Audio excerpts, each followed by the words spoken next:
자, 그러면 본격적으로 네 번째 세션을 시작하도록 하겠습니다. 네 번째 세션의 주제는 홍익인간입니다. 홍익인간 뜻을 아마 기억하고 계신 분들도 계실 건데요. 모든 사람이 어우러져 행복하게 한다라는 뜻입니다.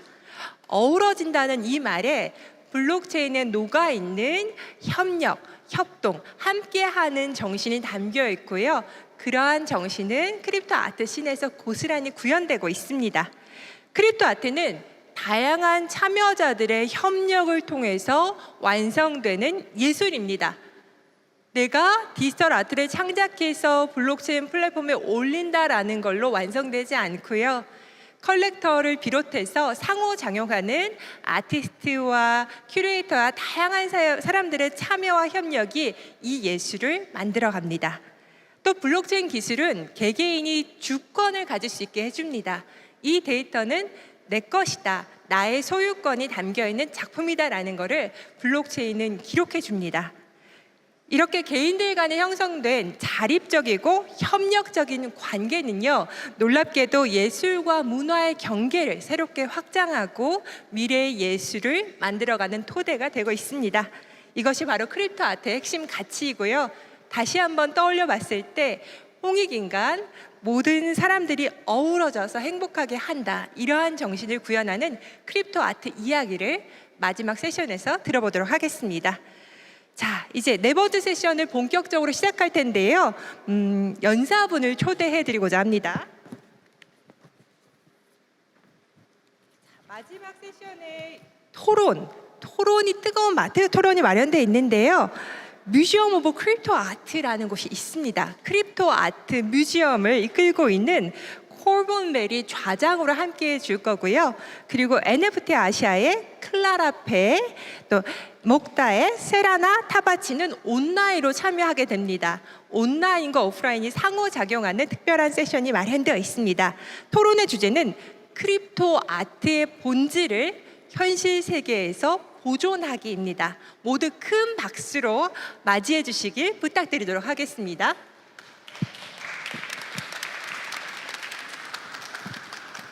Thank you so much. Serena, can you hear us? Yes, good morning, everyone. Good afternoon or good evening. Hi. Amazing, we can hear you. Thank you so much, everybody, for coming. We're here talking today about on-chain IRL curation. So they will do it better than me. I'm going to let our speakers introduce themselves. Serena, let's start with you. Thank you, thanks, and welcome to this wonderful conversation. I'm very happy to be talking to everyone about, introducing crypto art into physical locations and institutions. So I've been collaborating with a number of galleries and museums since 2019, where I started this organization called Mokda, Museum of Contemporary Digital Art, back in London with Dominic Perini and Tom van Avermaet, and we continue to create opportunities for artists to exhibit their works into locations worldwide. Lovely, thank you so much, Clara. Hi, everyone. Thanks for being here. So I'm a curator and arts writer based in Singapore. My practice focuses on emerging technologies, digital visual culture.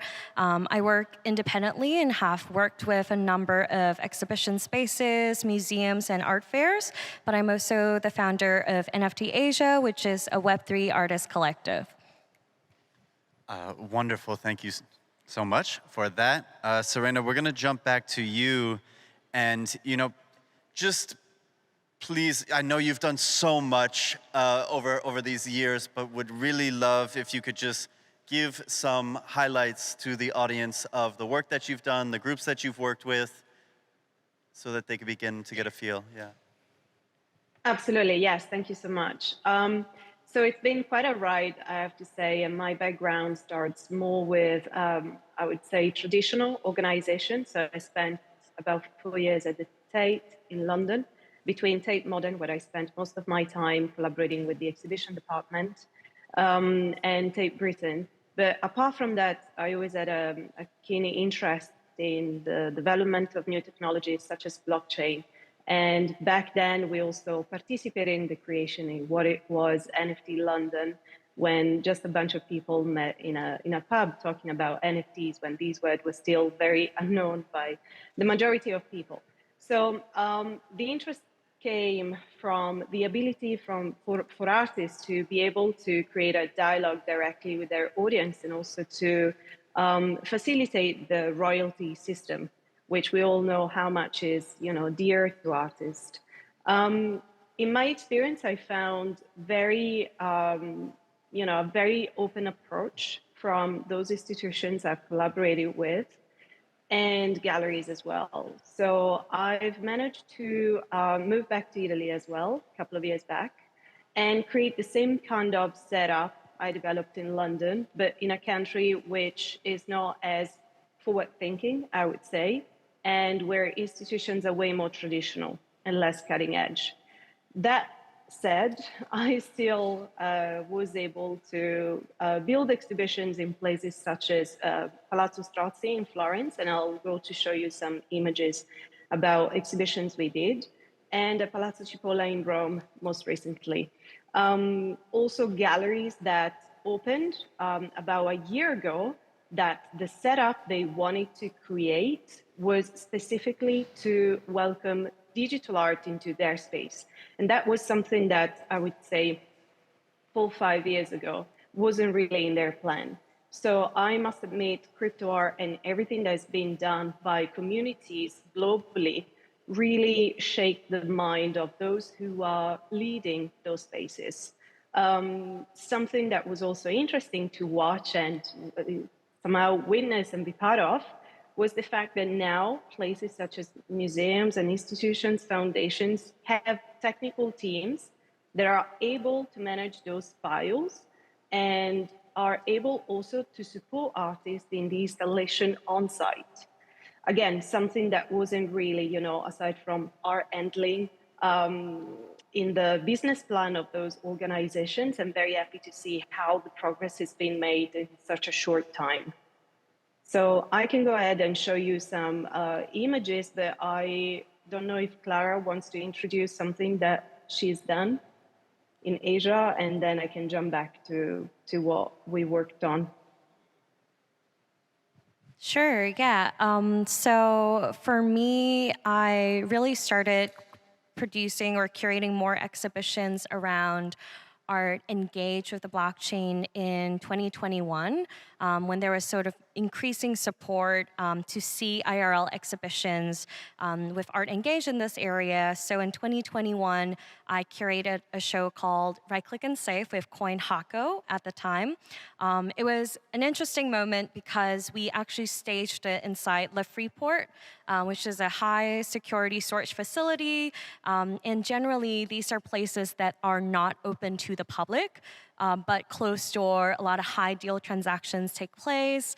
And there was an opportunity to actually use that venue for a public NFT sort of exhibition. So we did that, bringing in a lot of interesting artists in the space, including works like the Andy Warhol NFT that was auctioned through Christie's, to talk about things like digital conservation, what is authenticity, to works that maybe some of you are more familiar with, like Def Beef's synth poems, really engaging with then what are the possibilities in this space. Following that, I've done a couple more exhibitions in Singapore. Most of the work I do is also concerned with bridging, much like Serena, I think, really looking at the intersections of, thread art or this Web3 sort of space, and thinking about how with IRL exhibitions, we really have the opportunity to bring people together. So earlier this year, I had an exhibition called Proof of Concept, again, supported by a company working with CoinHako. Really there, we were thinking about building on top of the conversation. We started with Right Click and Save to then look towards works that happen supported by the sort of Web3 space, artists actually gaining more support for their independent practice, going further into media art, and presenting that for an in-person audience. And then right after that, I worked with Art Dubai. So Art Dubai is a premier art fair that's been running in UAE for the past 16 years. So I curated the second edition of the digital section.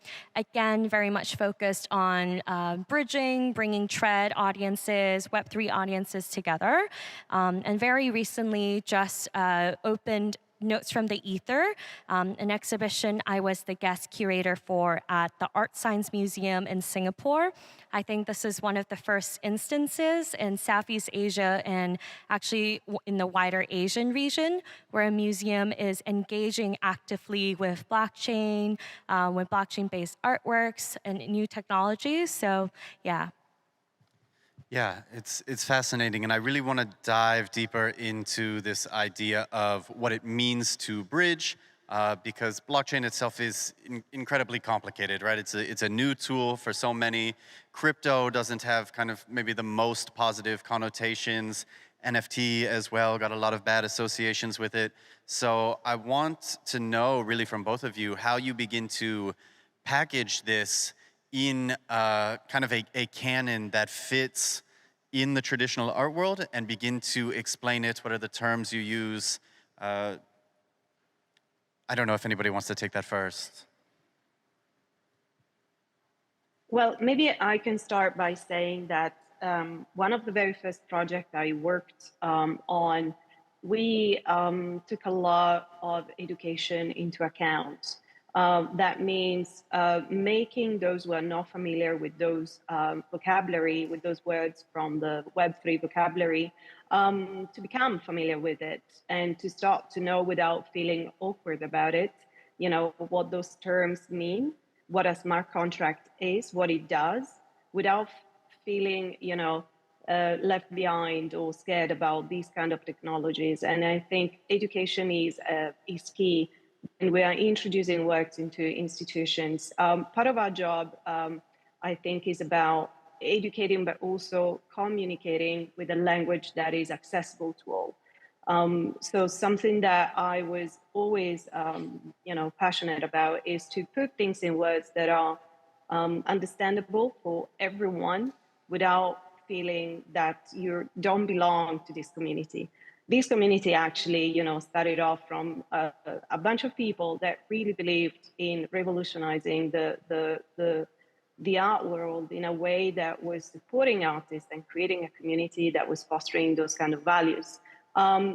It became way more exclusive with time, but the purpose of inclusion, it stays there. So I think it's very important to focus on education and to really get those words endorsed by institutions that are somehow at the forefront of contemporary art these days. Thank you.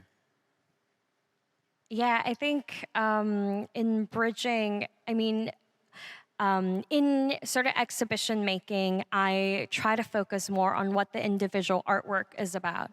So, when we look at a work, let's say with Death Beef synth poems, as an artist, his practice is a lot about on-chain permanence and really trying to address what permanent is.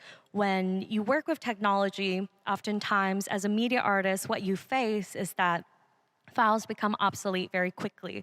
Softwares that you've used are no longer relevant. A couple decades ago, we used floppy disks. That's hardly usable today. So as an artist who's engaged with this idea of permanence, what can he do? Death Beef chose to address that by using C as a more basic foundational computing language, which he speculates will be relevant for a longer time and usable for a longer time as a way of preserving his work. Or artists are engaged in talking about how do you actually pin your work, things like Club NFT as well, really address these ideas. So when I work with artists like Death Beef, I'm thinking, okay, this is what he cares about. This is what the artwork says. So I've looked towards, like CRTs, equipment that speak to these ideas that can prompt these connotations with an audience. But he's also thinking about how, you don't need a lot of heavy tech to create something interesting, and hence returning to a more simplified, more old school kind of vibe with the display equipment to actually get at that idea.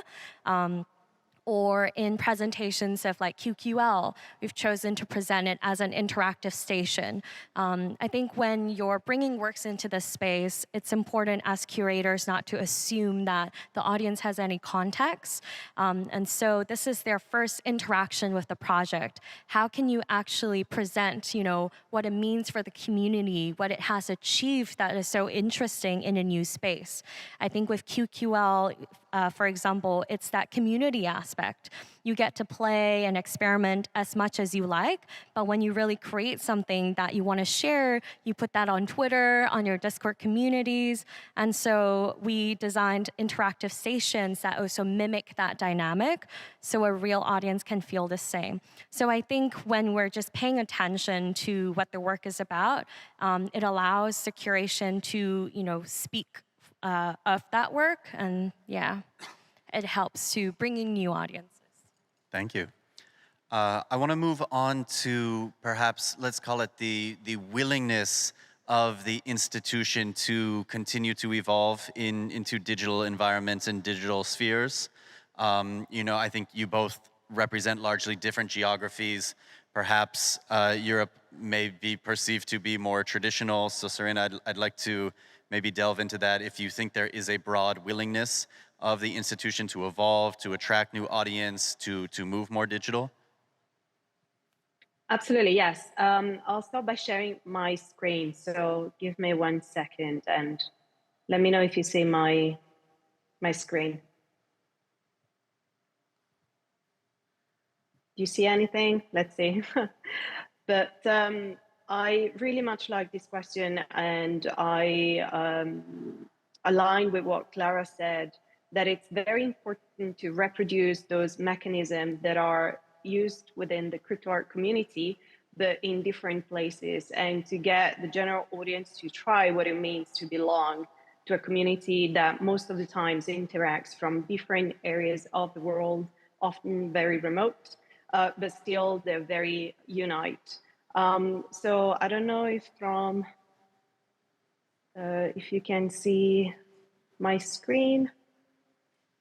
I don't see it. So, okay, perfect. Here we are. So I just want to go through some of the projects I worked on and share some of my experience about bringing those works that were probably somehow housed in museums collection and impossible really to carry out in different locations, such as this one, the case, for example, that was also reproduced as a digital unique replica. This is a Modigliani as well that was brought to London. And this exhibition that was put together by Unit London a couple of years back was a way to create impossible exhibitions in digital format where you could create a dialogue between masterpieces that would never leave the museums because they're too fragile. And of course, they're very, important pieces of art history, so they cannot really travel. So creating them in digital format, unique, somehow certified by museums directors, makes them new original works in digital format. And I think that was the very first time that such show could be put together, where you have a Modigliani, a Raffaello, and a Caravaggio in the same room, creating a dialogue. So that worked really, really well. And I think the audience perception around something digital, but way more accessible, unless you jump on a plane and see museums that cannot really ever see those works in dialogue in the same room, made the public realize the power tools we are currently using to create digital art exhibitions. Something else we presented in New York has to do with sculptures. So the reason why I brought those pictures to your attention is because these two artists that we see here have included monitors into metal sculptures that were designed as a unique artwork piece. So digital in this case is part of the same material that contains the monitor. This was way more accepted, I would say, by the general audience, and they felt more inclined also to collect such work, as they can see it very easily. You know, they can plug it. We can see the cable as well in this picture. You can plug it in and somehow having a work that is digital, but at the same time is a sculpture.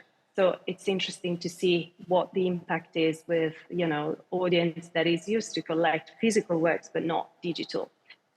This is a complete different case where Giuseppe Lo Schiavo, an artist from Italy that is also been working extensively abroad and with brands, has created a unique work for this space in New York, Times Square, where this elephant, you know, the famous elephant in the room that nobody sees, is somehow reproducing the fact that we are polluting very much. And at some point, this work, which is a video-based work, the ceiling will collapse, leaving the Cappella degli Sprovegni, a very well-known fresco in Italy, in Padova, is filled with plastic bottles. And having this work also exhibited in a public place created a complete different effect from the previous works I showed you. So also the location is very, very important. And who you're talking to here is on a street, on a square where anyone can stop by and look through this work. Maybe they don't need to know that this is crypto art, right? In other cases, you know, they need to know that works came from museums collection. So it's important also to reference to the place where we are exhibiting and take into account who's going to watch that work. Now, a project that is very dear to me, that is a work by, it's Machine Hallucination by Rafik Nadal, one of the series that he created. This is a site-specific work that was installed inside the courtyard of Palazzo Strozzi, which is one of the fewest Renaissance palazzo in Italy that is still in perfect condition. And the interesting fact about this work is that people really took it as a selfie spot where they could really take that moment into their world, social media, and tell their friends. So it was way more perceived as an experience, even though this is, again, crypto art, and was somehow also, you know, put in context with people who had disabilities and performed right in front of it. Somehow it was very inspiring to them. And that also created a very special moment for people to be part of crypto art without knowing, perhaps, but did they need to know? So that's something that is very interesting to me, you know, the fact that you can put these works in a space that is very difficult since it's a listed building. Like in this case, we're in the underground space in the basement, and we've installed Anima's work for the first time in this sequence. Anima is a collective, I would say, a studio that creates digital work and also live performances, very well attended, where people have learned the stories of those robots, avatars, and hybrids that have developed from synthetic creations into something that is more living and wants to escape. So again, very interesting to watch how this story was told within museums' walls and then taken into back into the real world with tons of people pulling up their phone and documenting the story of their music and those creations. Jumping here now to the recent exhibition that was in Rome that closed a few weeks ago. In this case, we decided to create the whole concept of the exhibition around the dialogue between physical works and digital works. So we have Minji Kim here and Victor Vasarely. And we also created a reflecting floor to create this dialogue and to make these two worlds coming together so that you could see these into VR and fly over Krista's world, a new version of the Bronx of the future, but also find references into Vasarely's work and the study around the colors. So again, a very interesting case. Jumping towards the last few slides, and then we can go back to the conversation. Interactive works. This is a swing where by swinging, you would activate a generative artwork by Fabio Giampietro, where you could enter inside literally a work of art that would be activated by you by swinging. And that was, again, a great attraction, not only for children, but for everyone that didn't know much about how digital art was working, but creating installations that are interactive is really captivating, especially inside museums' walls. Last but not least, this is a digital art gallery that recently opened in Florence, and I hope you all get to visit very soon. So I'll be curating a program of exhibitions here in this space for the upcoming year. So from September onward, where we will host Michael Zancan on the 28th of September. And this space is a bunker from the Second World War where people used to shelter during the bombing during the Second World War in Florence.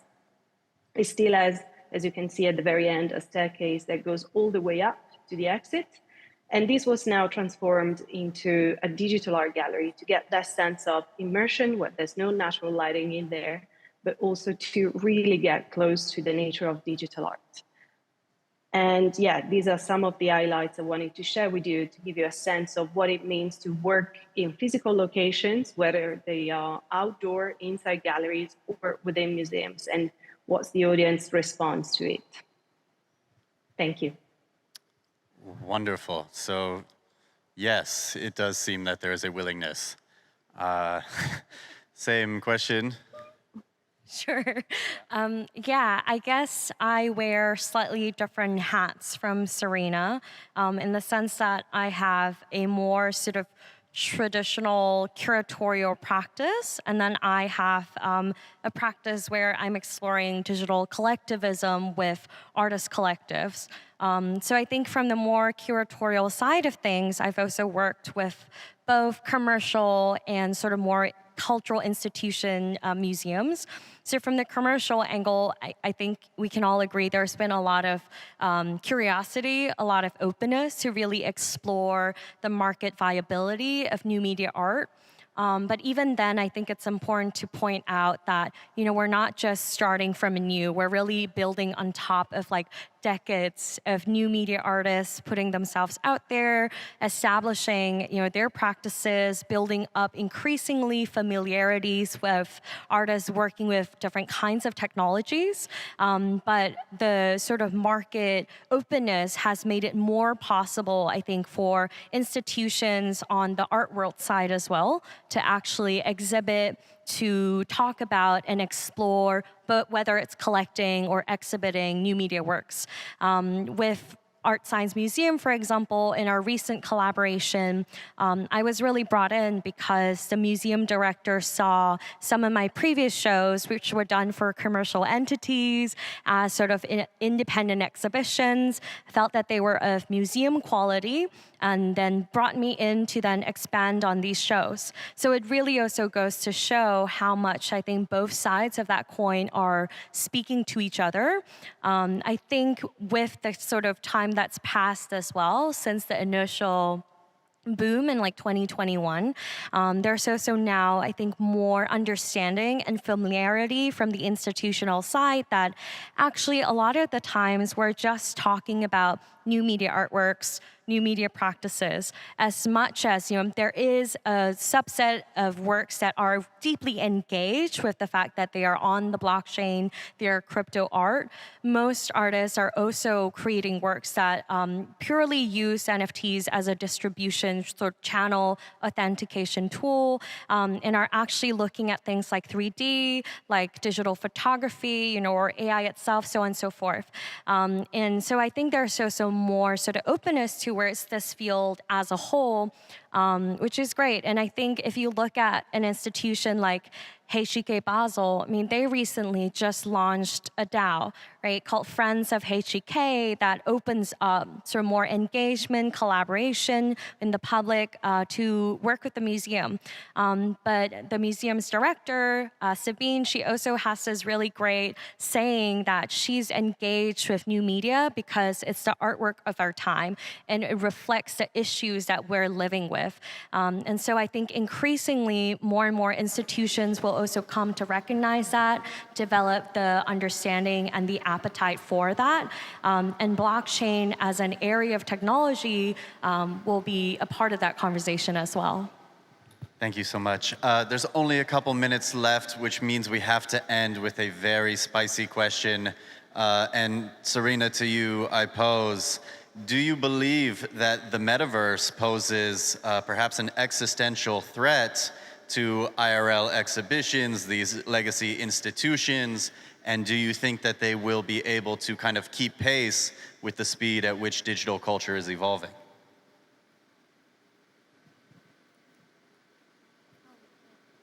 Here we go. To be honest, thank you for the question. I don't think it will represent any threat for institutions. IRL exhibitions will never disappear, in my opinion, and I think they have a need for continuing. Sharing something with others is what makes us human, really. So that kind of perception can be, you can mimic that kind of feeling in the metaverse environment. However, I think we're still far to create the same kind of aura around a work of art that you can experience IRL. That said, works that are created online or exist, whether it's on the blockchain or on a screen, that's that natural way of being created. So as such, they should be experienced, whether it's on a screen or a mobile phone. So I think there's a lot to work on, but definitely the experience IRL cannot be replicated exactly the same right now into the metaverse. I think it's simply a different kind of experience, and both of them can enhance one another. Thank you so much, Clara. The rest of your time is yours. No, I think there are really fundamentally different modes of experience, and I think even just digital curation and IRL curation are actually such different ways of thinking.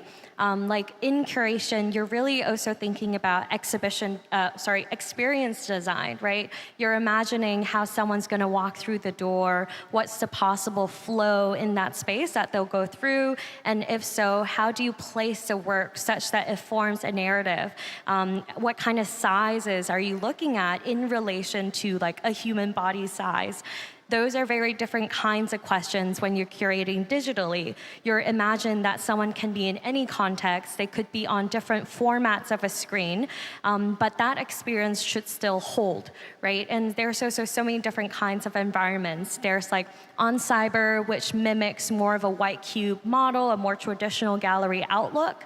There's really interesting experiments like Epoch Gallery that are doing really great immersive 3D environments that are exhibition specific. And in those contexts, you're really building an entire digital space rather than just thinking about how the works are being placed. I also just want to very quickly mention in Thailand Biennale last year, they actually worked with 3D designers to engage them to design an entirely new virtual experience that can be run smoothly on the browser so it's more accessible, to then place specific digital works in that context, but that bridges with the IRL Biennale experience. So I think they're really, they can be paired to work together, but fundamentally the considerations are wholly different as they should be. I can't thank you both enough for your time, your expertise. We're very grateful and incredibly lucky to have you both in this space. Thank you so much. Thanks, Serena, and thank you, Colborn, for moderating. Thank you. Thank you. Thank you Thanks, for everyone. sharing these valuable insights on IRL Crypto Art Exhibition. 그 다음은 뜨거운 패널 토론이 준비되어 있습니다. 굉장히 열정적인 분들이고요. 한 반나절 넘게 토론하실 수 있는 분들이긴 해요. 소개해드리고자 합니다.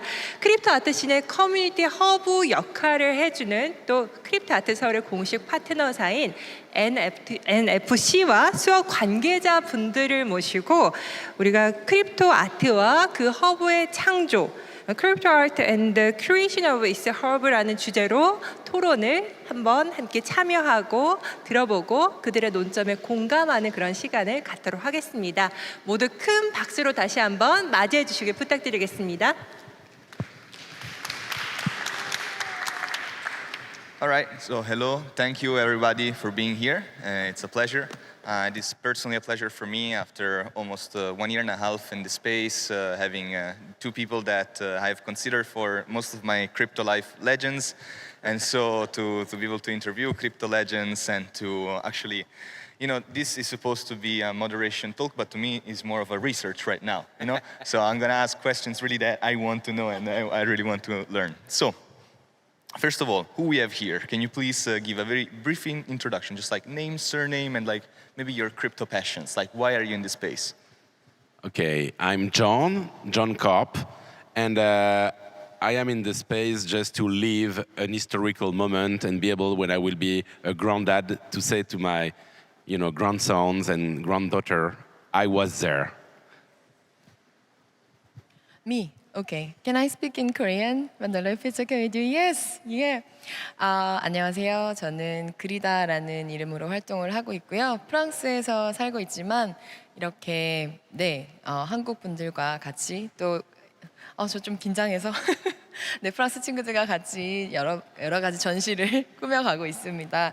어쩌다 보니 유럽 최초 디지털 아트 갤러리에서 큐레이션 일을 2년 반째 하고 있고요. 또 어쩌다 보니 이렇게 NFC 파운더 그리고 NFT 팩토리 파운더를 만나서 여러 컨퍼런스에서 큐레이션을 진행을 하고 있습니다. 이렇게 이 자리에 초대를 해주신 우리 카스 팀 분들께 너무나 감사드린다는 말씀 드리고 싶습니다. 파리에 오시면 꼭 이암 갤러리 그리고 NFT 팩토리 꼭 찾아주시고 커피 한잔하고 크루아상 같이 먹고 그렇게 또 이야기 많이 하면 좋을 것 같아요. 감사합니다. Wonderful. You understood everything, right? Pretty much, yes. Yeah? Okay. So we're here today to talk about the creation of hubs. So when we have an historical situation like what we're having right now, where, thank you very much, we're really, and thanks to our technology, and we can all agree that digital revolutions are essentially creating new forms of culture. So what is happening right now is that thanks to a digital revolution, which is the blockchain, we're getting the opportunity to see and witness and participate in the formation of a new culture. New cultures, might they be digital or physical, need hubs, need places where this culture can have people participate, thrive, share information, and it really feels like becoming a designer almost of culture, I would say. Is that something that resonates, being a designer of culture?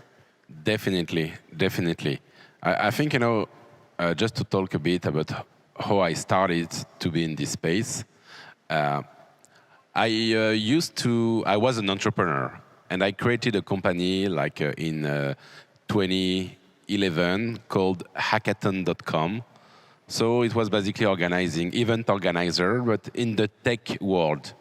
And it was a big company, like 100 people I was managing, and not so big, but middle size. And we were always talking about technology, organizing event about AI already, event about the blockchain, event about virtual reality or augmented reality. It was about always, finding use cases of these technologies. And this is how I knew blockchain, but I was not passionate about that. It was just one potential technology, and that's fine. And it's at the very, very beginning of the lockdown that I start to chat. I was organizing one more event about crypto. It was a conference, a virtual one because it was the COVID. And I had some people to help me, some traders, crypto traders, basically. And so every week when we work, I have small talk and say, hey, what are you buying? I was not really buying, but it was more for conversation, you know. And they say, yeah, I buy Ethereum, I buy BNB, DFV, I don't know, I have no idea. But, you know, every time they tell me something, and at the moment, you know, they tell me, oh, I'm buying a virtual land in the Sandbox. It's a new metaverse that basically you can buy a virtual land and you can own it and you can have a lot of things related to that. And so, you know, for me, it was really weird. I say, wow, and I like weird stuff. And so by curiosity, I said, okay, I want to be part of it. And I really remember, you know, they had me in the WhatsApp group and, you know, I was on the map and I see this yellow point and I buy this stuff, you know. And I was, you know, I was buying 1 land, 2 lands, 3 lands, 4 lands. And you know what is fun? I was in the group with all these people who told me to buy a land. And you know, every time I say, I buy it, and the other one say, oh, you are good. None of us was successful to buy a land. And every time I was buying it, they say, oh, congrats, but it was not working for us. And then I say, oh, I don't know really these people. They scam me, actually, you know? And I just buy some yellow stuff on the map, and I have no idea what I did. And you know, it's just that 3 months later, they say, oh, you know the land you acquired for $100? No, people are selling this for $700, or I don't remember. And then I had to understand. And I start to dig. And when I dig, you know, it's not the metaverse that I discovered, but the artist. And when you dig, you know, this is the thing at the moment that everybody understands when you fall into the rabbit hole, where you understand that you have people who are basically writing, you know, history. Who are the future, I would say, the future Basquiat, the future, Picasso, or even the future Da Vinci. The one who are playing to reinvent, who are asking questions about what is art, what is the value, what is scarcity, what does it mean to, what is ownership. And for me, you know, this is thanks to art that I start to understand blockchain really and what does it mean. And so at this moment, you know, I started as a collector. You know, just say, oh, I can buy, you know, a Basquiat for $500, so I do it. And I started to do that, and it was in 2020. It was just before it became interesting. And so in early 2021, a lot of friends of mine who considered me as a crazy guy because I was buying this stuff started to be interested, say, hey, well, it's booming, what's going on? And so I had like 10 calls a day explaining what is an NFT. Mm-hmm. And so it started like this, because at the moment, in March, in 2020, I say, okay, there is this new app. It's called Clubhouse. Every morning at 9 a.m., I will be here to answer your questions. And so I started to do it every day. And so this is how I started, you know, this podcast where we produce 500 episodes now. That is called NFT Morning. That was basically the first medium, the first area where French people, artists, collectors, investors were able to discover, you know, what are NFTs. So a first meeting point, a first concept of a hub for you was not a physical place, was an occurrence, a recurring occurrence, something where people could meet and start sharing these checkpoints, right? Exactly. Yeah. And Grida, for you, so when of course, a lot of us know you for the HyeIn gallery in Paris. We also know you for the NFT Factory Paris, and also your participation in the Non-Fungible conference. For you, how did you get into this situation where you started to see that there were all these people, all these dynamics, these topics around you, and then all of a sudden you were becoming one of the creator of the contact points of these people? So how was that experience for you? In my starting, for me, one of the most valuable thing in our scene is the community and friends. So my starting was, of course, the Clubhouse, and I see so many OG friends here. I feel so happy. And I don't want to thank to COVID, but actually this pandemic situation made everyone really gloomy. And at that time, having this Clubhouse, especially me living abroad, missing my country, it kind of solved my depression, talking with Korean and you know, about art. And at some point, I saw a room named like NFT blah blah, NFT blah blah blah blah, NFT Korean name, NFT French name, NFT blah blah English name. So what is NFTs? But so many cool friends, they're just there. So okay, let's get and listen. And that's how I fell in this rabbit hole plus black hole. And I heard many other good stories, and so this is the beginning. And still, they were in Korea, and I was in Paris. What can we do it together? Artists gathering and doing something together. Equal became exhibition. That's how I started this curating, because we really want to share this value together. So it really became an exhibition. And thanks to our YAM Gallery founder, he had a gallery, art furniture gallery at that time in Paris, and he had empty wall, and we had a meeting together. And why don't you put screens on the wall? Let's make a Korean NFT artist exhibition together. That's started. That's how I met Jeon there.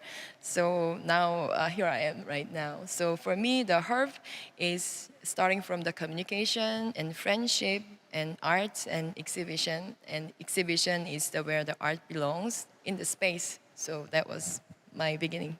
Now here comes the hard part, taking this experience that you have been doing first digital and then with this experience with IHAM, and then scaling it up with the Non-Fungible conference in Lisbon. So a lot of people were talking about conferences. I organized some conferences in Italy. One of the last ones was NFT Rome.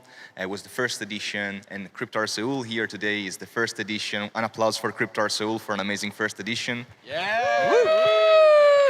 Bravo! And we were all sharing opinions on the fact that it's hard to launch your first conference. It's really hard to get attention going. And I remember it was Edward Zipco who commented for their first NFT conference that it was not the first edition. It felt almost like the third, because you guys have been building hubs digitally before that then empowered your physical conference when it happened the first time. What were some of the major obstacles that you found when organizing the first one? And what, on the other hand, almost felt completely natural, that almost happened by itself? Now, in everything you do in your life, the first one is always special, because it's there is a big part of unknown, and there is a big part of, you need to jump, close your eyes, and say, okay, whatever will happen, it will happen. And I think, the most important thing, when you start to organize this kind of thing, is really be able, is, I would say, the will. When I say will, when you go from 0 to 1, you need to be really convinced that whatever happens, it will happen.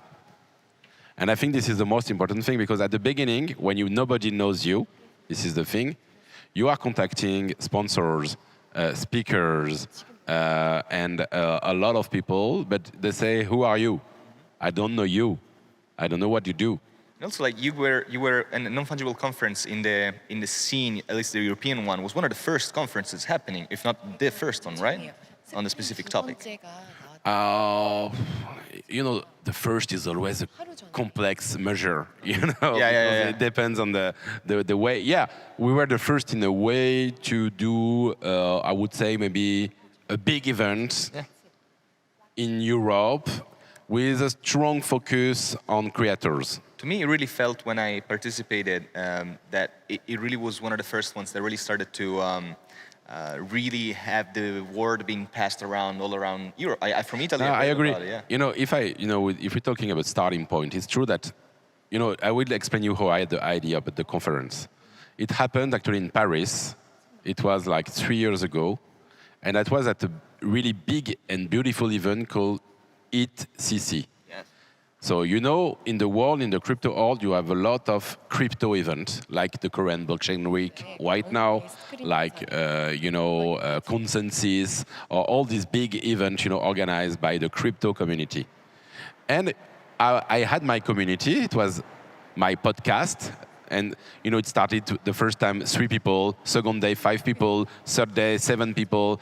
And then, we were at a moment where we had like 5,000 people listening the podcast every day.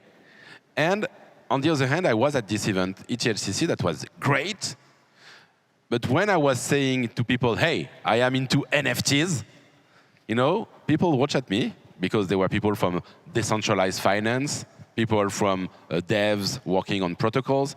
And, they were watching me like, oh, yeah, You know, like, yeah, that's interesting. Yeah, technology is interesting, but I'm not sure about this JPEG stuff.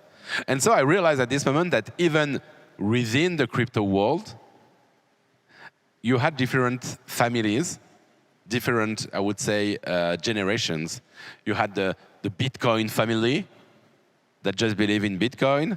You had the, I would say, ETH developer family that really believe in protocols and in decentralized finance.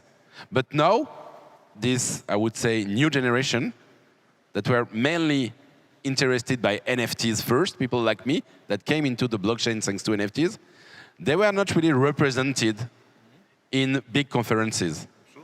And this is why I say, okay, I was there, I spent 2 good days, but where I was, and I say, okay, where I was really like, didn't speak exactly the same language, and say, I want to create an event for people who speak the same language.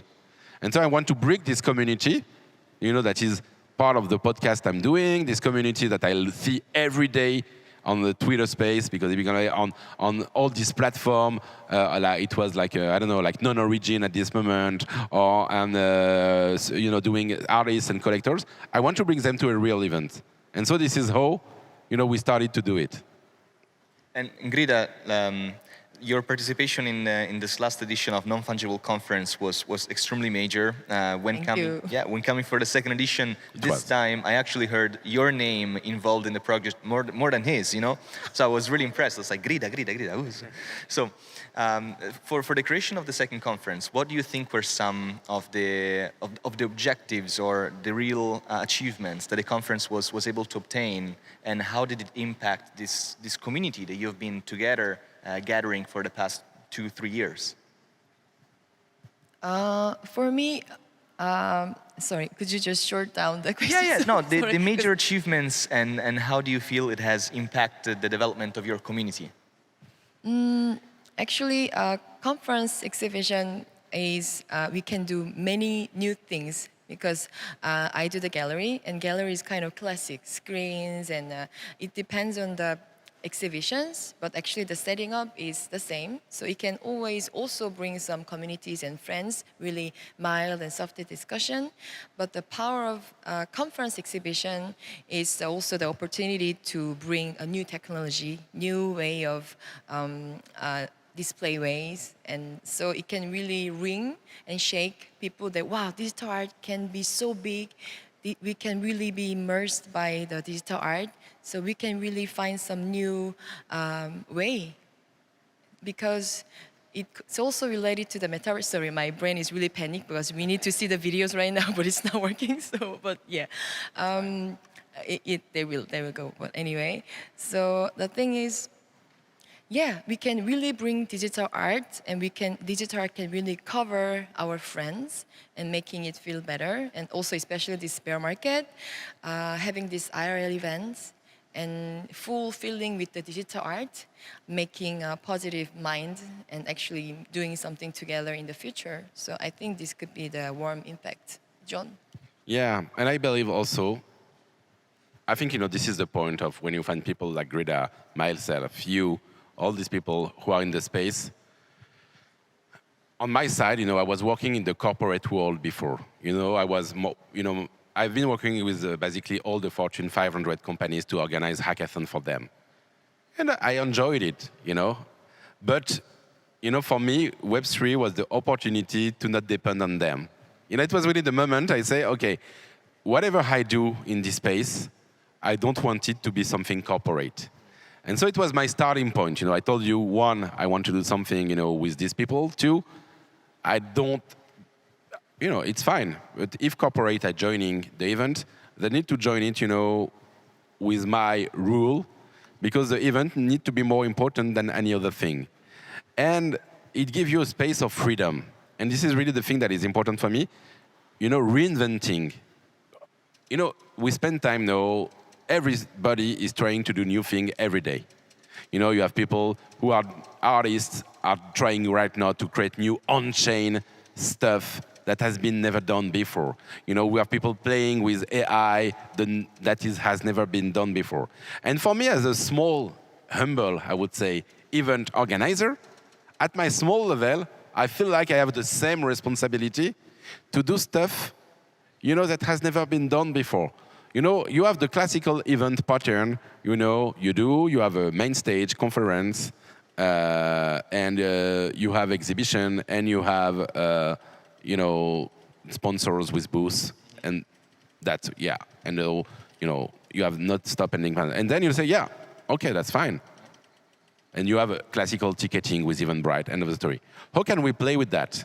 How can we be more token-based, community-based, more decentralized, more playing with the format where maybe, inventing new concepts. And, all of us want to create new things that maybe will make babies. For example, Grida has been working for the conference for something that we call blind talks. Yeah.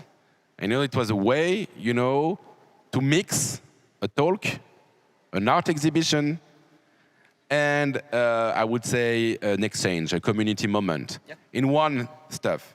And what we've been thinking is that, we're trying to think about it's a live exhibition, basically.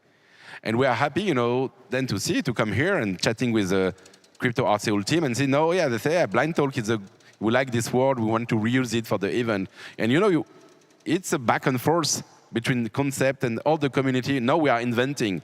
And maybe, what will be an event in 10 years from now, it cannot be something like, the art exhibition won't be like Art Basel. Yeah. It's impossible, to have something like this.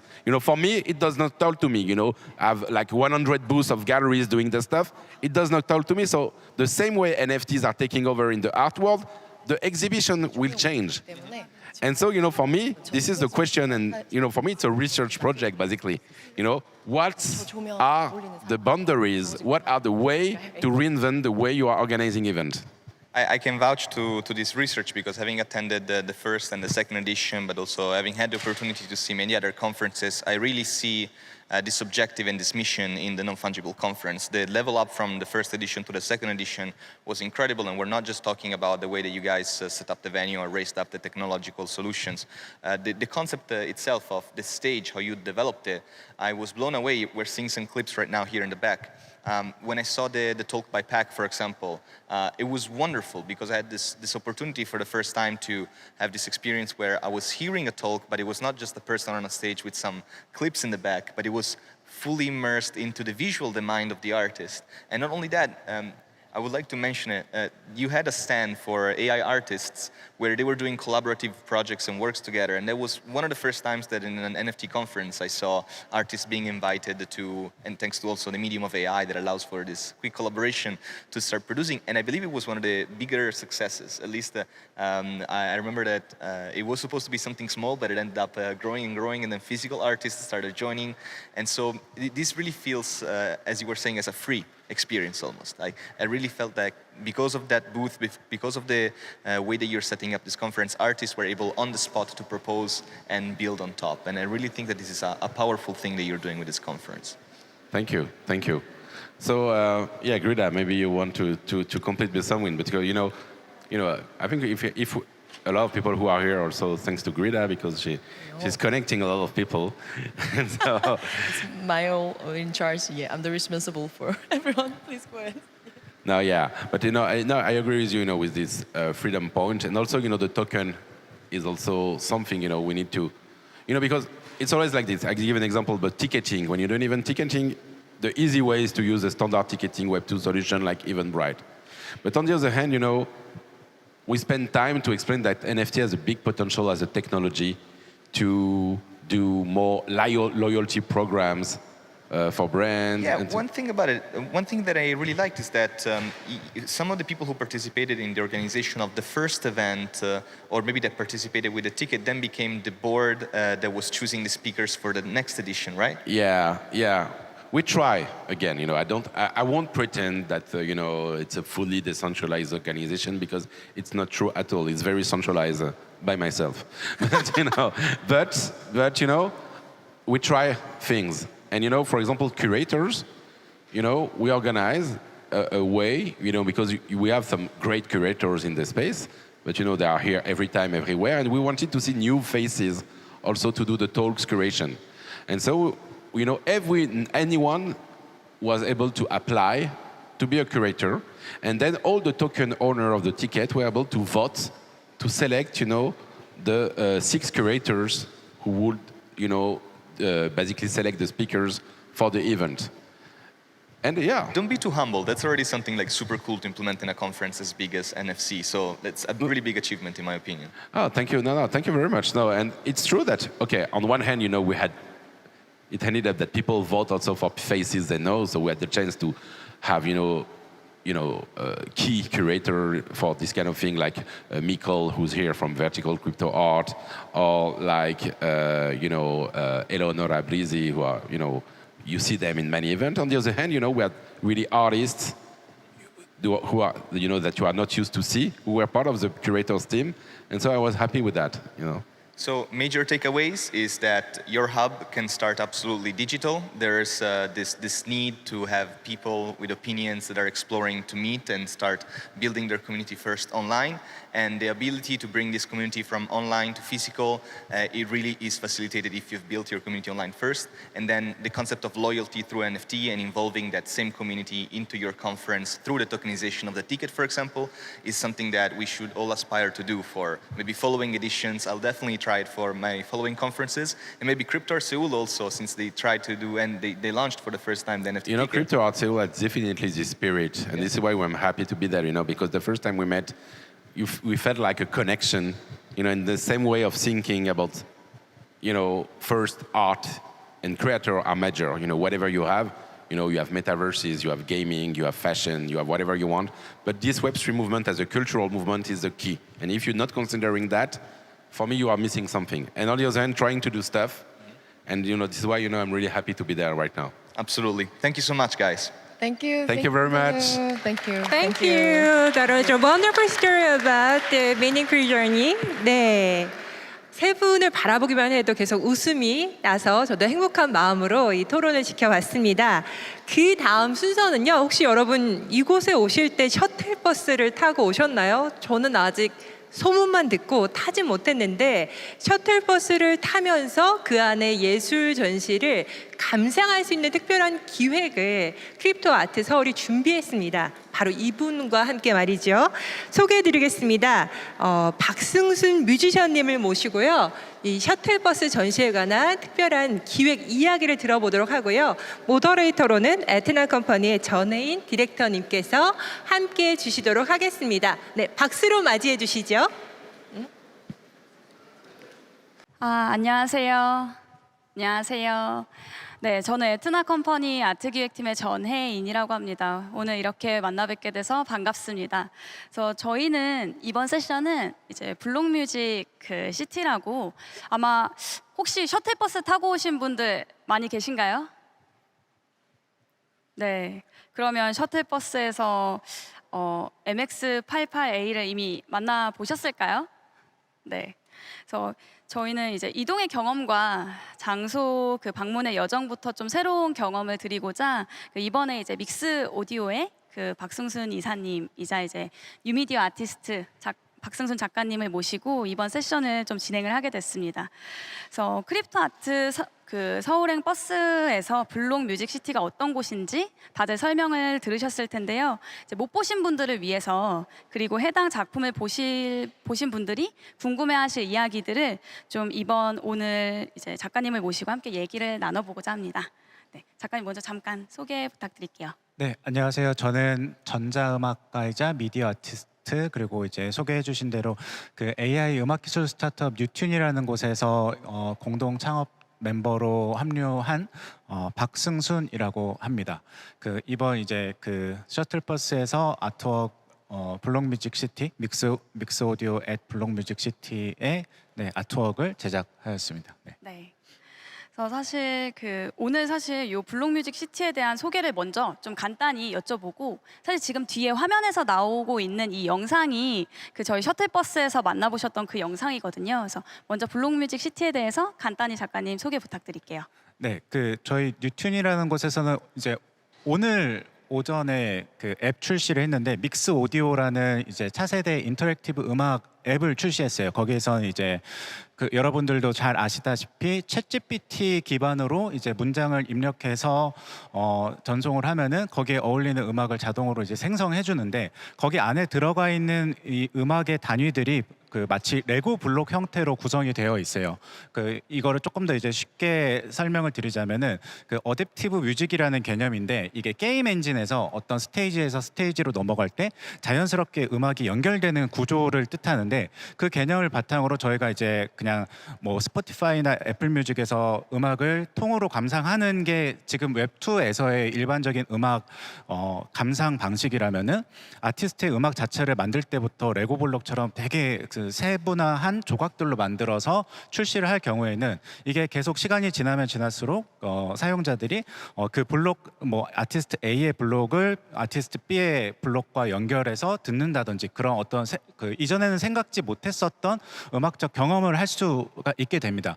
그런 어떤 블록화된 미디어들이 보편화된 2030여 년에 어느 도시, 그거를 제가 이제 이 블록 뮤직 시티라고 세계관을 한번 구성을 해본 것이었습니다. 네, 그래서 아무래도 사실 블록이라는 그 키가, 그러니까 블록체인이라는 그 기술을 연상시키기도 하고, 근데 이 그 블록 형태로 사실 음원을 조각화하시게 된 계기가 있으실 것 같아요. 그러니까 예를 들면 이 음악 지금 생태계 자체에 대한 어떤 문제라던가 이런 부분들에 대한 인식이 있으셨는지 궁금합니다. 네. 그 이 영상에서도 제가 질문을 하나 던진 게, 왜 우리는 그동안 음악을 듣기만 했을까라는 질문이 가장 핵심적이었던 것 같아요. 예를 들면은 방금 말씀드린 것처럼 아티스트 입장에서도 단순히 그냥 지금은 음악을 출시를 하게 되면은 사실 뭐 애플 뮤직이나 스포티파이에서 정산을 받을 때 한 곡당 거의 1원도 안 되거든요. 근데 만약에 이 음악 자체를 블록화해서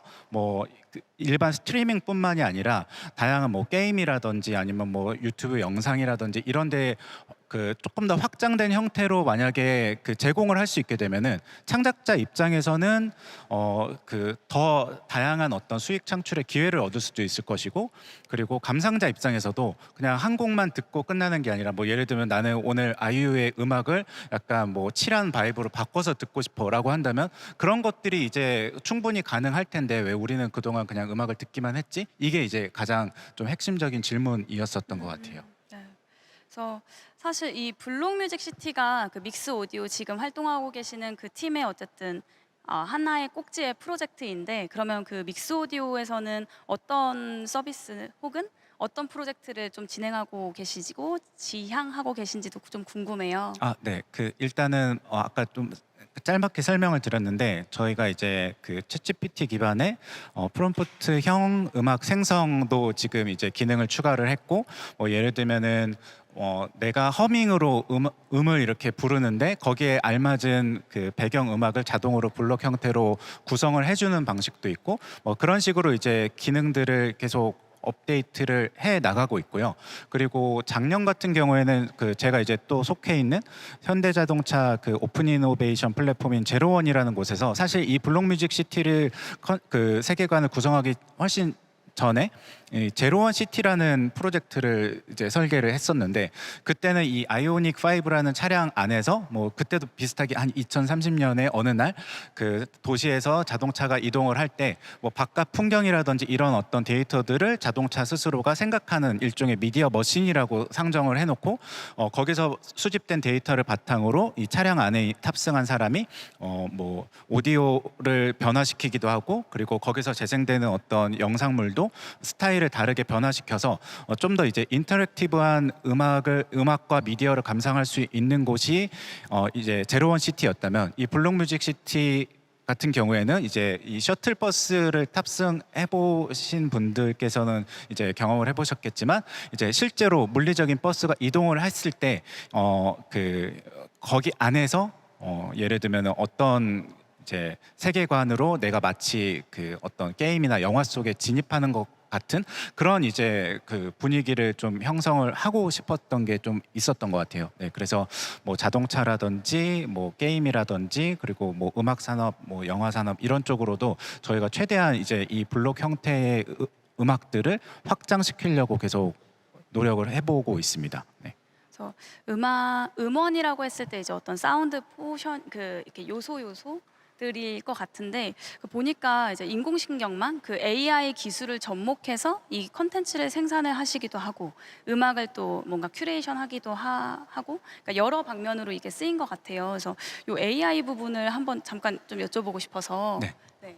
그냥 뭐 쉽게 설명을 드리자면은 요새 막 그 뉴진스의 그 하이보이를 막 브루노 마스가 부르는 그런 이제 AI 커버송과 같은 게 이제 AI 음악 기술에서는 뭐 음성 합성, 보컬 합성 쪽이 이제 하나 크게 자리하고 있고 또 하나의 축이 이제 저희가 지금 하고 있는 AI 음악 생성 쪽인데 또 이 AI 음악 생성 같은 경우에는 그 디지털 악보, 그러니까 미디 데이터를 이제 음표를 숫자로 치환을 해서 그걸 학습시킨 AI 모델이 뭐 예를 들면 바흐의 음악을 뭐 AI 버전으로 생성한다든지 그런 이제 연구나 서비스들이 한 축으로 또 있는가 하면 저희 같은 경우는 그런 악보 데이터도 물론 가능하지만 오디오 파일 자체를 분석을 합니다. 그래서 뭐 예를 들면 어떤 그 음원 안에 뭐 어떤 뭐 드럼이라든지 베이스라든지 신디사이저라든지 이런 악기들이 무엇인지를 분석을 하고 그리고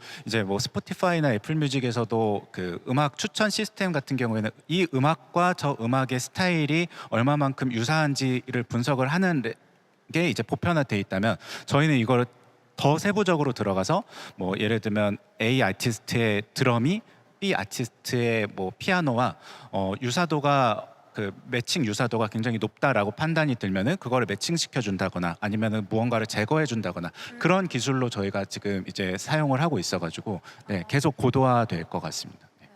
그러면 이제 개개인이 그 뭐 음원을 블록 음원을 선택을 하고 그거에 따라서 본인이 이제 새로운 음원을 만들기도 하고 그 만든 음원을 다른 사람한테 이제 뭐 판매를 한다거나 이런 부분들이 이제 가능해지는 것을 지금 하고 계시는 거죠. 네, 그 저희가 사실은 지금은 잠깐 이 프로젝트를 중단하긴 했는데 이 믹스 오디오라는 프로젝트 자체가 작년에 이제 그 NFT 프로젝트로 시작을 했었어요. 그래서 저도 이제 작년부터 그 이 NFT 다양한 멋진 프로젝트를 보면서 되게 흥미로웠었던 게 이제 뭔가 세계관을 구성한다든지 그리고 직접 그 NFT를 통해서 내가 뭐 예를 들면 음원을 예전에는 소유를 할 수는 없었잖아요. 근데 저희가 저작권이 다 풀린 형태의 블록 뮤직 팩을 발매를 했었는데 그렇게 되면 이제 소유까지 가능한 모델로 저희가 이제 많이 활발하게 배포를 했는데 이게 또 한계점을 저희가 보게 될 수밖에 없었던 게 저희는 음악 사운드 쪽이다 보니까 아무래도 이쪽 씬은 조금 더 그 시각 위주의 아트웍들이 좀 더 활발하게 거래가 되고 그리고 뭐 소비되는 경향이 있었던 것 같아요. 그래서 네, 그런 지점들을 좀 발견할 수 있었습니다. 네. 네. 저 아무래도 이제 NFT가 사실은 시각예술 분야로 좀 많이 이제 포커스가 되고 있는 지점이 있는데 그러면 그 이 믹스 오디오도 그렇고 지금 작가님께서도 앞으로 이 그 블록체인, 이 크립토 아트의 영역 안에서 이제 사운드를 계속 하신다고 했을 때 뭔가 지향하시는 그런 음악 산업에 혹은 음악 생태계가 이렇게 흘러갔으면 좋겠다라고 바라보시는 게 있으시면 좀 공유를 해주시면 좋을 것 같아요. 그 저는 이제 지금부터는 약간 패치를 회사 입장을 빼고 개인 아티스트의 입장을 생각해보면 저는 조금 더 극단적으로 생각을 많이 해보는 것 같아요. 그러니까 뭐 예를 들면 음악 샘플링이라고 했을 때도 지금은 뭔가 아티스트의 조각들에 대해서 얘기를 했지만 전혀 생각지 못했었던 어떤 뭐 그 어느 제3세계에 제작한 무언가의 데이터들이 온라인상에서 모두가 공유되는 어떠한 허브가 존재한다고 했을 때 뭐 쉽게 생각하면은 옛날에 이제 냅스터나 이런 P2P 모델을 저는 이제 너무 많이 그 즐겨 썼기 때문에 그 안에서 컨텐츠를 그 이렇게 찾아다니는 그 뭐랄까 경험 자체가 너무 환상적이었던 것 같거든요. 근데 그걸 지금으로 대입을 해보면 그런 엄청난 데이터의 바다에 이게 다 그 미디어들이 조각화되어 있는데 이거를 내가 원하는 어떤 뭐 오디오뿐만이 아니라 시각 요소 그 뭐 이미지라든지 영상물이라든지 이런 것들을 내가 언제든 조합할 수 있는 그런 무언가의 허브가 생긴다면은 그거야말로 진짜 그 웹3에서만 경험할 수 있는 신세계이지 않을까 그런 생각은 하는데 거기엔 또 이제 웹2에서 그 문제가 되는 뭐 예를 들면 카피라이트 문제 같은 것도 아직 뭐 완벽하게 해결되지 않은 문제들도 많고 그리고 그거를 옹호하는 분들도 있고 또 거부하는 분들도 계신 걸 너무나 잘 알고 있기 때문에 이게 뭔가 한 번의 급격한 변화보다는 좀 이렇게 서서히 변하게 되지 않을까 그런 생각을 좀 개인적으로 많이 해보고 있는 것 같아요. 네. 사실 이게 AI가 또 들어오면 창작의 영역에서도 AI를 사용을 해서 콘텐츠를 이제 생산을 할 때 사실 그 아까 저작권 얘기를 하셔가지고 그래서 갑자기 궁금해지는 건데 이 부분 그 음원 요소들도 사실은 AI가 그러니까 큐레이션하는 그 데이터를 어쨌든 활용해가지고 새롭게 생성을 해주는 거잖아요. 그런 부분에 대해서는 뭐 최근에 이슈 같은 건 없었나요? 이 NFT랑 또 접목이 되면 그게 약간 하나의 또 거래될 수 있는 콘텐츠가 되니까. 그러니까 그게 되게 지금 이슈인 것 같아요. 그 AI 보컬 생성 쪽도 지금은 거의 대부분 다 막혀 있거든요. 그게 원 저작자뿐만 아니라 이 저작물을 가지고 있는 그 기업들, 뭐 유통사들, 배급사들 이런 쪽에서 이런 것들을 그 다 이제 금지시켜 놓고 있는 추세로 가는데 또 한편에서는 그런 기업들 뭐 유니버설 뮤직이라든지 구글과 같은 기업이 이 저작권 문제를 슬기롭게 뭔가 이렇게 해결해 나가자라는 액션도 또 보여요. 한편으로. 그렇기 때문에 이거는 시간과 어떤 논의의 문제이지 저는 이제 아티스트의 입장에서 바라보면 이거는 풀릴 수밖에 없는 거 아닌가? 그런 생각을 개인적으로는 좀 많이 하는 것 같습니다. 네. 알겠습니다. 그럼 저희 이제 시간이 거의 다 되고 있어서 마지막 질문을 하나 하려고 해요. 그래서 이제 사실 NFT 쪽으로 지금 이제 서비스도 하시고 사실 관련된 작품으로서 이제 사운드 아트를 담는 이제 뉴미디어 아티스트로도 활동을 하시는데 그럼 마지막으로 이제 작가님이 생각하시는 이 NFT, 그러니까 예를 들면 창작자가 있고 이거를 듣는 청취자가 있고 그리고 이 청취자들을 또 중심으로 한 커뮤니티가 또 있잖아요. 이 생태계가 어떻게 이제 만들어질 수 있게끔 여기서 활동을 하시겠다는 약간 포부이자 그 비전을 좀 한번 공유해 주시면 어떨까 싶습니다. 네. 일단 저 개인적으로는 계속 여전히 이 웹3 블록체인 뭐 크립토 이런 부분에 대해서 관심이 계속 매일매일 증가하고 있기 때문에 개인적으로는 여태까지 해왔었던 일련의 작업들을 뭔가 블록체인 시스템에 좀 치환시키는 작업을 한번 해보고 싶다. 근데 거기서 이제 발생되는 허들이 아직 저도 이런 변화에 대해서 항상 되게 빠르게 대응하는 편인 것 같은데 그럼에도 허들이 많이 있는 것 같아요. 그랬을 때 이 허들이 조금 더 낮춰진 상태로 창작자는 조금 더 자유롭게 자신의 어떤 아트웍들을 조각화됐든 아니면 덩어리가 됐든 올리고 그리고 감상자들 그러니까 창작자 감상자 자체가 뭔가 분리되어 있는 게 아니라 저는 점점 더 그 경계가 희미해질 것 같다고 생각을 하거든요. 그랬을 때 조금 더 뭔가 앞서 말씀드렸었던 정말 다양한 미디어들의 바다 속에서 누구나 다 들어와서 자신만의 어떤 크리에이티비티를 마음껏 뽐낼 수 있는 그런 곳으로 좀 활용해 보고 싶다라는 게 개인적인 생각입니다. 네. 그래서 오늘 여러 말씀 나눠주셔서 감사했고요. 사실 오시면서 이제 셔틀버스 안에서 이 작품을 마주하신 분들도 계실 거고 혹은 아직은 보지 못하신 분들도 계실 것 같아요. 그래서 이 크립토 아트 서울로 오는 그 여정 속에서 사실 블록 뮤직 시티를 경험하시면서 사실 저희가 새로운 아트의 그런 그 경험을 이동하는 과정 속에서부터 좀 드리고자 했거든요. 그래서 오늘 혹시 택시를 타고 오시거나 그러신 분들은 이제 가실 때 셔틀버스를 좀 이용해 보시는 거를 추천을 드리고 이제 이 믹스오디오의 앞으로의 그 활동들도 좀 많이 기대해 주시면 감사하겠습니다.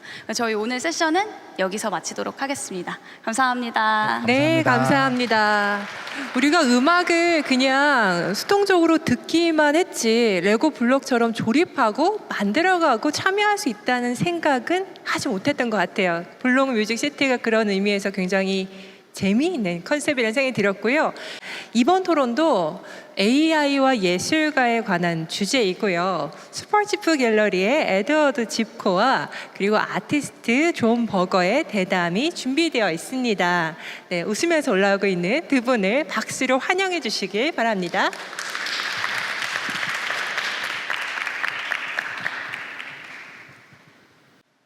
God, you must nail them down and bleed them by the feet and by the hands. Strike at the two eternal freedoms, the freedom of movement and the freedom of Can we turn it up creation. just a little bit? The hand is the father of the artist. To To master a hand is to handle a master. That is why Helen Even of louder. Troy, the most beautiful person to ever have lived, was said to have a third hand that caressed her suitors in dreams. Hands are the soil beneath the aesthetic harvest we call modernity. Hands are the pinnacle. Hands are holy. Hands are destiny. That is why, at we sell human hands. All right. That's it. So, thank you all for being here. My name is Edward Zipco. I'm the director and co-founder of Superchief Gallery and Superchief Gallery NFT.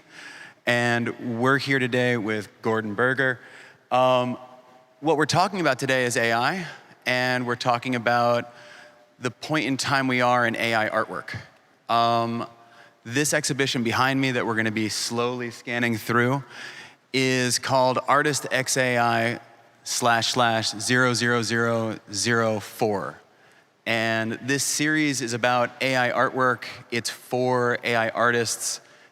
It's for artists as they experiment with AI, and eventually it will be for artists that are AI entities. And we're going to be building it to also work with AI curators, and what we believe in the future will be AI collectors. So that's the overarching big picture of the series. But to jump in on this one, Artist XAI4, a show of hands, is about this point in time. AI artwork has been accelerating rapidly over the last 1.5 to 2 years. Each month now feels like a year of progress. Each week is very, very exciting with what comes out. But for the period that we've been experiencing NFT art and AI artwork, there's been a signifier that what you're looking at is an AI-generated image. So as AI gets closer and closer to perfection, we're knocking on the door of photorealism. When AI artwork becomes photorealistic, it will be a completely new epoch in the art form. Right now, we're experiencing the limitations of the system, and the contemporary limitation of the system is hands. The way that AI artwork presents hands, it can't quite nail it. They come out with 6 fingers, they look mutated, bizarre, and it's become the signifier of the moment. So what we're doing is we're trying to capture that fly in the ointment. We're trying to capture that mosquito in the amber and present an exhibition that's built to be shown in museums and travel that captures this as a time capsule. So today we have Gordon with us. Gordon is in the exhibition, and he's an AI artist as well as a multifaceted, multidisciplinary artist. And would you like to talk about your project a little bit and how it's included in this? Yeah, thank you. Thank you for the intro. Hi, everybody. My name is Gordon. I've been an artist my whole life. However, I was always kind of living this double life of being involved with blockchain since 2011, and kind of like parallel to that, trying to document our technological advancements through art, or use technology as a medium in some capacity, ranging from smart contracts to blockchain, and actually more and more actually incorporating AI and algorithms, because I think it's really a crucial point in the history of art and just humanity, where we see like a huge adoption of these text-to-image models in the artistic practice. So essentially, I see currently like a big trifecta, like a triangle of 3 main pillars of the digital world. One being blockchain for ownership of digital assets. The second one being 3D, for 3D worlds, metaverses, augmented reality, because essentially it's all 3D. Like in the future, we're going to look at our computers as like, damn, it was so flat. Like Square and rectangle, yeah, and how ridiculous it is that we maintain those shapes. So that's the second pillar. And the third pillar, which is one of the very important and crucial parts in this like trifecta, is AI, for infinite streams of content, for infinite streams of generative content. You know, that's like sometimes that can be like user generated or generated by data, and very sometimes even customizable to an individual. So essentially, in the project that we're actually exhibiting together here, I scanned every single artwork that I've ever produced as an artist, which was since I was a baby pretty much, till like a few weeks ago. And all of these artworks, there was like over 3,000 artworks, I scanned them, documented them, and then essentially trained 4 separate AI models on each period of my life. So one is like childhood art, one is abstract art, one is figurative, and one is graffiti art. So essentially I kind of like almost explored what does it mean to be maybe an unwilling target of AI training data sets, or what does it mean to maybe willingly surrender your data and your art as a creator to these models, and then what comes out of it. Do you want to say what came out of it? All right. So what came out of it was very, very surprising to me, because like I saw artworks that were created totally in my style, because this AI model learned through analyzing all of these artworks that were in the data set. It learned what my style was, like how I created brushstrokes, how I created compositions. It even managed to reproduce my signature. So on all of these like AI-generated artworks, you have my signature, which is scary how it's mutated though, right? It's mutated slightly, but it's so similar that like it's still your stroke. Yeah. So I was very, very, very like kind of surprised, shocked, and inspired by this. So I kind of continued exploring this by thinking, how can I add extra layers of like the human element to these artworks? How can I infuse emotions or experiences that maybe a machine does not understand? So I identified what are the main kind of experiences in each aspect of my life, in each of these 4 periods, that really had an emotional impact and kind of like inspired me, or really changed me as an individual, or really kind of like were these shifts in my life. And those concepts I then used as prompts, which are essentially a prompt is a text that you input into an AI model, so it can create an artwork based on that text. So essentially I kind of assigned each concept to a single artwork, and then I explored the variations it can bring. So, and later I compiled all of those variations into a 3D artwork. So that's kind of how I try to merge that trifecta of blockchain, 3D, and AI. And even something that's been trained on your work and has that level of care and consideration has the artifact of this era, which is mutated hands that look surreal.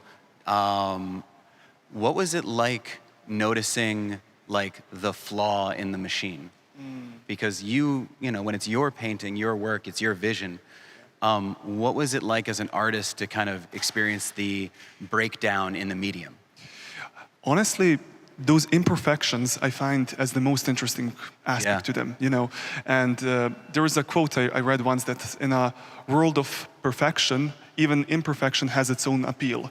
And you know, I think it really, as you said, kind of encapsulates the moment we're in, because we cannot create complete perfection with AI currently. As we can see, like in most of these images, like there's something off. Even if you cannot point it out, I can point it out. Yeah, exactly. Okay, now yes.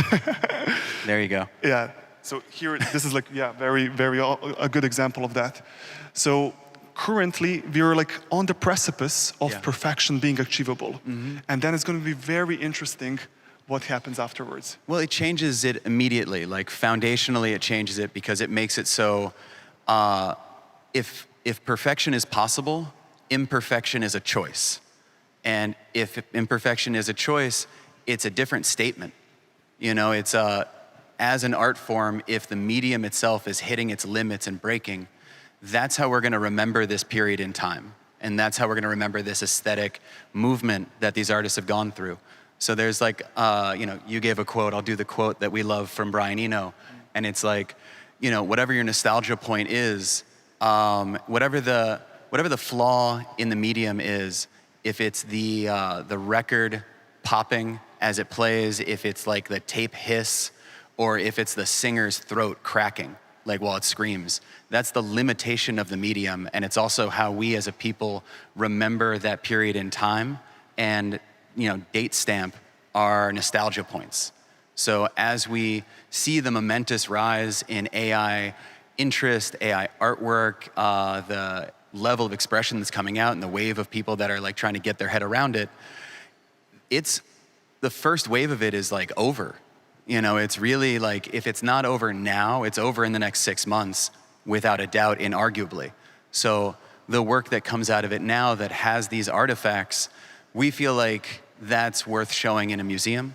Our plan is to bring it together into an exhibition that can travel and to be, using it as a bit of a snapshot of the community and the people that are participating in AI art now. And it's kind of cute, like we're doing that, we're asking them to kind of like, put their hand up and be counted. And it's fun to have that also be the artifact that's broken. So, yeah. Yeah, totally. And I mean, that aesthetic is going to be considered vintage. I know. Well, the they're going to fake it. Yeah. Is what they're going to do. Is like people are going to fake this aesthetic and lean into it, and there'll be pushback and all of that. But right now is the moment when it's authentic. Like these are the artists that were here at this point in time. These are the artists that were experimenting with the medium, and these are the pieces by those artists that we love that are, unsettling for certain. I guess what we're going to do now is open it up for questions. If anybody has, a thought or wants to hear anything else about the show, happy to do it. Maybe while somebody thinks of a question, I wanted to add just sure. And then that guy's got a question up. Okay, perfect. So I just wanted to add to this that like there's this concept of like the early days, and usually people, ask a lot of artists and creators, like, there's my friends from Dada and Colborn and Dada's in the show. MLO. Oh, Dada's in the show. Dada's in the show. Absolutely. Yeah, but they usually say, oh, like those were the early days, or like they ask, how was it in the early days, or like, oh, if I was early, I would do this, Sure. But the early days is a state of mind, and we are now in the early days. Like early days is all the time. It's just how we look into it. And now we are in this really early days of exploring these text-to-image models. Yeah. Also soon text to 3D models. Mm-hmm. And what we do with them, how we explore them, will definitely impact its evolution and probably like art history in some way. So it's super exciting. And popular culture, and exactly. The experimentations become the things that are copied. Yeah. And they become the norm. So it's really just people exposing each other to use cases and the way that you can experiment and catch something new and something fresh. Totally. Yeah. So Vandalo has a question.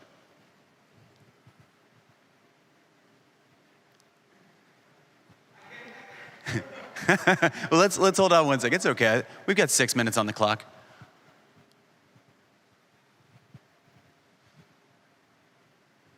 Yeah, there we go. Thank you. So there was one thing that was said earlier that was absolutely interesting. You ventured the idea of not only... can you speak up a little bit? Yeah, so you ventured the idea earlier that was very interesting, not only of artists using AI, but then the natural evolution that we are already seeing with Dada of AI artists. Absolutely. Then you ventured into the idea of AI curators and collectors. I know that Mocha has developed an AI critic almost. I'm not sure if it's evolved to a collector yet. But to me, this still feels as giving the AI a sentiment of individuality. Of what? Individuality. Individuality. Yeah. Well, on the other end, a really strong potential that I see that I'm curious to see how Super Chief or other people interested in AI could explore is the idea of multiple people or an entire community being represented by an AI. So when you think about collecting, like Bado and all that. Yeah, I feel like there's the Moonbirds. They have like the collectives of collectors, right? Mm-hmm. So, for example, AI becoming a collector, I can see some communities like that elevating. Sure. Yeah. So, what's your opinion on shifting the view of AI from individuality to collective? I think every use case is going to happen. I think AI as tooling is going to spill into every aspect of everything we do. So I'm certain that DAO structures will get to experiment with AI influence. Like Bado and a couple of others that like are working with a AI artist to kind of influence and create and have that go. I'm really interested in when it becomes a mirror to the interactions that we already have, and we become exposed to another layer of, all right, so like, of course I'm terrified of hypercapitalism, all right? And of course, like that's a fucking nightmare, and we're already at the end of like late stage capitalism. So we're entering this machine aided capitalism that's coming. So that's scary.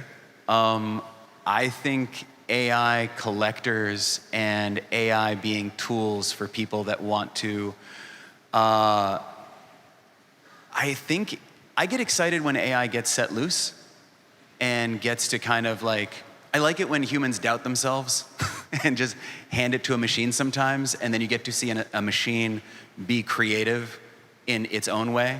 You know, drive it into a ditch or not, it's still really exciting to see something that's not human have ideas and make theories and propose a strategy.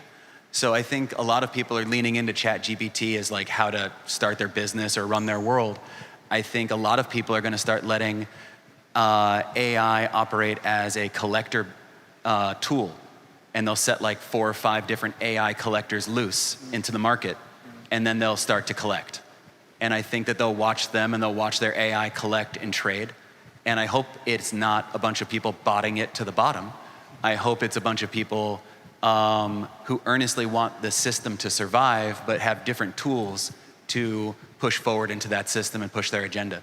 So I think it's interesting for sure. A follow-up to that, would you, on the theme of this collection being original and candid to this moment and not being an attempt to replicate this type of aesthetic, would you consider using the images that you have collected in this collection? Louder, much louder, I'm sorry. Would you consider using the images that you have collected in this data set as a data set to have an image generation model based on this collection? This guy gets it. So we're going to be adding to the exhibition over the course of the next year, trying to collect as many people from this point in time and artist friends and friends of friends that we're not aware of but have work from this era. And then we're going to consider it a time capsule. And it's like, it's the kind of thing that can be, that's why I keep saying it's a mix of the fly in the ointment, which is like a saying in maybe the States, or maybe we stole it from England, about like, something that's broken. You know, it's like a crack in the mirror. It's a fly in the ointment is the term of something that is broken, but not what it's supposed to be and no longer functional, you know? So having that be captured as the mosquito in the amber is a bit of like the Jurassic Park joke.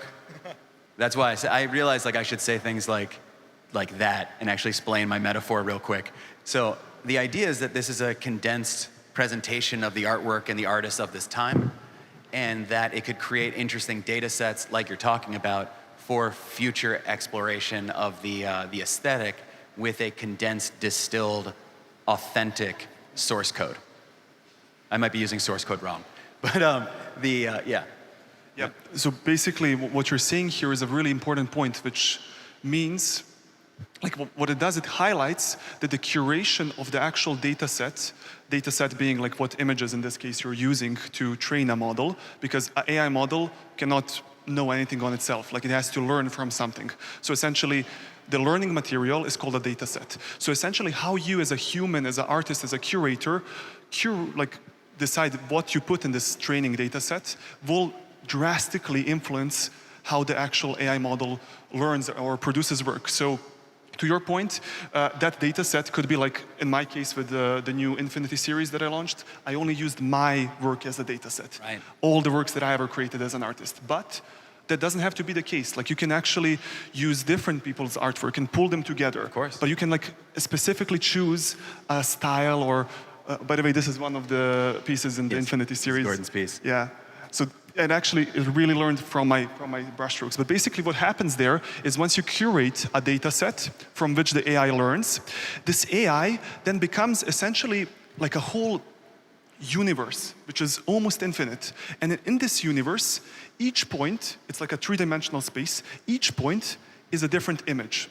So essentially, those are like almost like metaphorically like coordinates in this universe, and then you can essentially try and explore it by generating different images, essentially just moving and exploring which point gives you what type of artwork.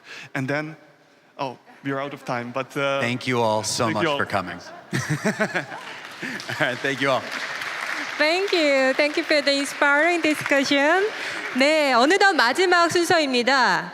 이렇게 멋진 행사를 기획한 세 팀의 이야기를 직접 들어보면서 내년에 크립토 아트 서울을 꿈꿔보는 그런 시간을 갖도록 하겠습니다. 주최사 다플래너의 김지윤 대표님, 주관사 에트나 컴퍼니의 전혜인 디렉터님, 그리고 이온 스튜디오의 강지원 대표님입니다. 큰 박수로 따뜻하게 맞이해 주시길 부탁드리도록 하겠습니다.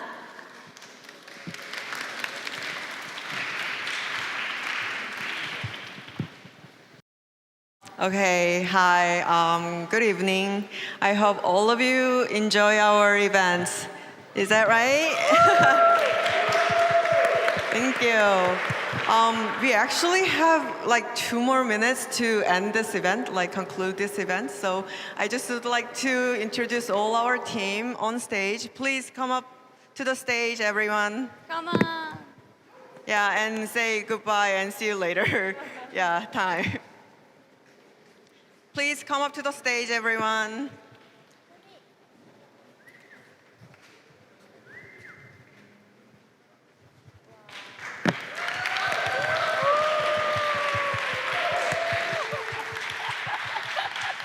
Okay. Yeah.